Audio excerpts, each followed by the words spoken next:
Hi everyone, I am back with another video for my Arty Musings series. I hope you guys have had a good week and that the weekend is treating you well. I am going to actually answer a question this time, and this one was sent to me on Instagram by Claire, so thank you for your question. You asked me if my environment influences my work because I do live out in the country and there's a lot of nature depicted in my paintings. And the answer is yes. I do believe that the environment plays a great part in how I visualize or how I come up with images. And I think this is something to note in general, that your environment will always influence the work you put out. So it's important to take the time to create a space, depending on what kind of environment is best for your kind of work. It's important to create a space where you have all the elements around you that will be conducive for you to create the kind of work that you want to put out.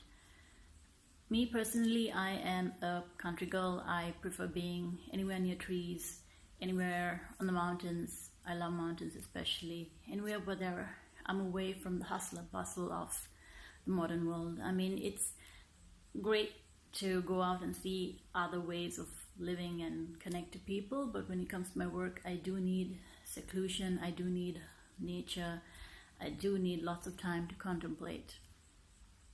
So in that sense, my environment helps me create the space within me as well to think about the ideas I want to paint, and at the same time they influence the images that I use to symbolize or depict those concepts that I want to portray in my paintings.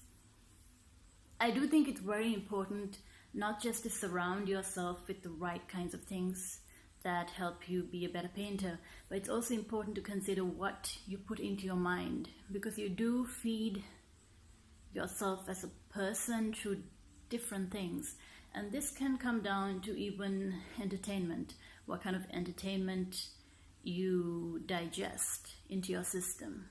I tend to be very careful, especially when I'm in work mode. I do, of course, watch movies and listen to music and take breaks in that sense, but I am very careful about the quality of whatever it is that I'm putting into my mind, because if it's something that's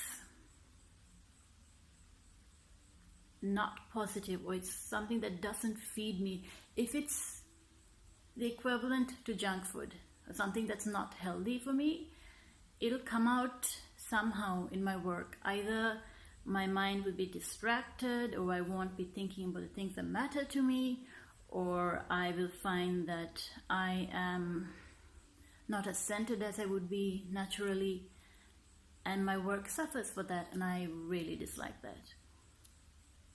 This actually shows itself most in the types of music I consume.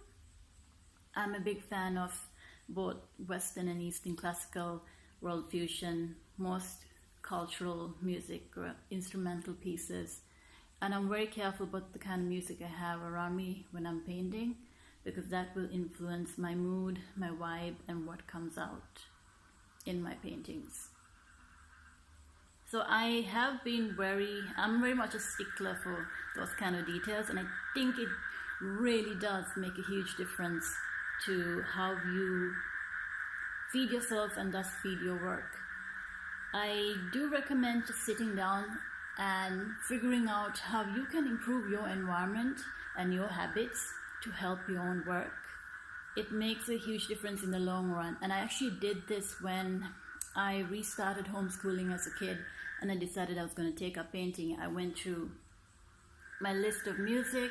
I deleted things that I felt like were not going to be helpful.